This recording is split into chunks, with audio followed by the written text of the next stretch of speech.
Production.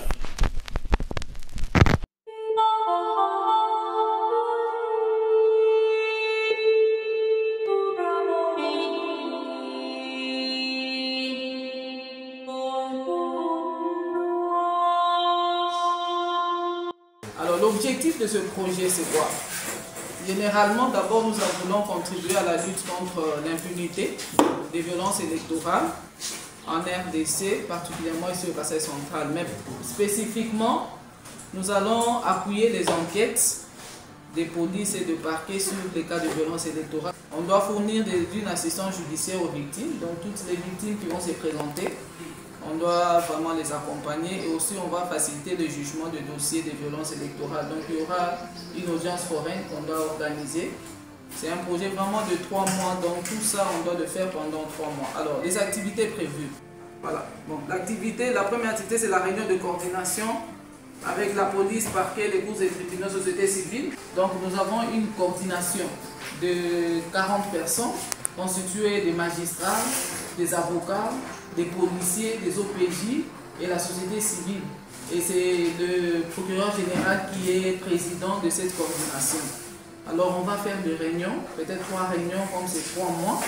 Deuxièmement, nous allons former des policiers et des magistrats aux techniques spécifiques d'investigation de violences électorales. Troisièmement, nous allons former des avocats pour l'assistance judiciaire aux victimes. Donc on va former au moins 30 avocats du barreau de Kalanga. Ils seront formés pour une assistance. Alors, comme on n'a pas du temps, on va les mettre tous ensemble et lundi, la formation va commencer. Sûrement, vous serez conviés pour couvrir le lancement de cette formation. Quatrièmement, il y aura des sensibilisations. Voilà pourquoi on voulait faire cette activité aujourd'hui. Parce que c'est à travers vos médias que vous devez sensibiliser la communauté pour venir dénoncer. Alors, cette audience foraine, on veut la faire dans une zone un peu reculée pour que ça soit un peu éducatif. Vous aussi les journalistes, sûrement vous avez couvert aussi beaucoup de cas de violences électorales.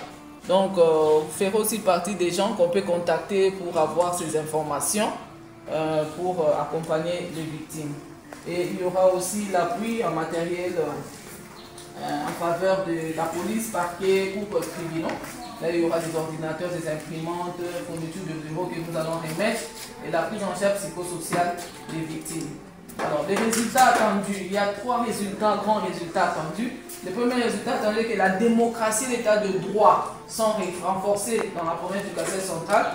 Au niveau de la police, le parquet et le barreau pour traiter, juger et condamner les auteurs de violences électorales et aussi établir le droit des victimes de ces derniers. Deuxièmement, nous attendons de ce projet que les violences électorales qui sont prévenues soient prévenues et aussi que la communauté prend des précautions nécessaires pour lutter contre les impunités de cas de violence électorale. Et le dernier résultat est que les auteurs de violences électorales soient punis et que les victimes soient indemnisées. Alors, si nous vous avons appelé, c'est pour utiliser un canaux de communication pour que la population se rassure ou bien la population soit informée qu'il y a un projet qui est venu pour accompagner les victimes. Qui sont victimes? Il y a les électeurs, il y a les bureaux de vote, il y a les agents de la CENI, il y a les policiers, il y a les candidats, il y a tout celui qui a participé dans le processus électoral et qui a eu un cas désastreux pendant les élections. Donc ce cas doit être remonté. Où est-ce qu'on doit orienter ce cas? C'est au parquet, c'est à la police. Ce n'est pas chez FMD.